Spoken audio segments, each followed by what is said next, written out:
Hello, I'm Alan Lewis, also known as Visually Creative. Welcome to my grids workshop. Manuscript grids. As you can see, they are a rectangular area within a page, also known as a format. When you have a spread, the two pages will have the area between known as the page gutter. This counts when you have a spread. Also here you can see the markers. These are areas which would have repeated information, for example page numbers. Column grids. The top there you can see two examples you may typically find in a magazine.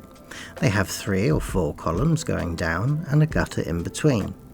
The bottom, within the format, you can see 6 columns going down and still the gutters in between. The gutters are quite important. The gutters give areas like a buffer zone, so you would take your modules up to the beginning of one. You wouldn't end it generally at the end of it, so you leave the gutters free and go up to them. Baseline grid. As you can see, the baseline grid is comprised of horizontal flow lines. These generally begin at default at the top of the margin, but they can also start at the top of the page or another place that you specify. These grids are particularly useful to have text boxes aligned with other modules for continuity. Modular grid. Very popular with graphic designers, Modular Grid comprises of modules and spatial zones. Both modules and spatial zones, as you can see, are honouring the same thing. They only cover the gutter if they're occupying either side, otherwise they end at the beginning of the gutter, not covering the gutter. Hierarchical Grid. Typically used in web design, it's a visual method to organise your elements of design into an order of importance. Sometimes this can be a quick, easy way to visualise a layout. Radial Grid.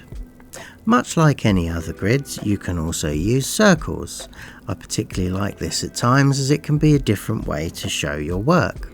As long as you have circles and lines bisecting it, it counts as a radial grid. You can use offset circles, you can use centered circles, you can use the golden ratio, and more ways to explore and have fun with radial grids. Phi Grid. Another one of my favourites. You make this by creating a golden ratio rectangle. You divide that by the golden ratio to get the next size down rectangle. You make 4 of those and place them within the first rectangle you made. This, as you can see, adheres to the golden ratio. It is similar to the rule of thirds, but the spiral fits perfectly within, and that is another useful compositional aid. Modular and pixel grid. In this instance, when I say modular, I actually mean when you put show document grid in most design softwares and you get a full page of square grids with no gutters between any of them. And the pixel grid is when you see bitmap images, you zoom right in and you see the individual squares of colour. Thank you for watching. I'm Alan Lewis, also known as Visually Creative. This workshop was done by request.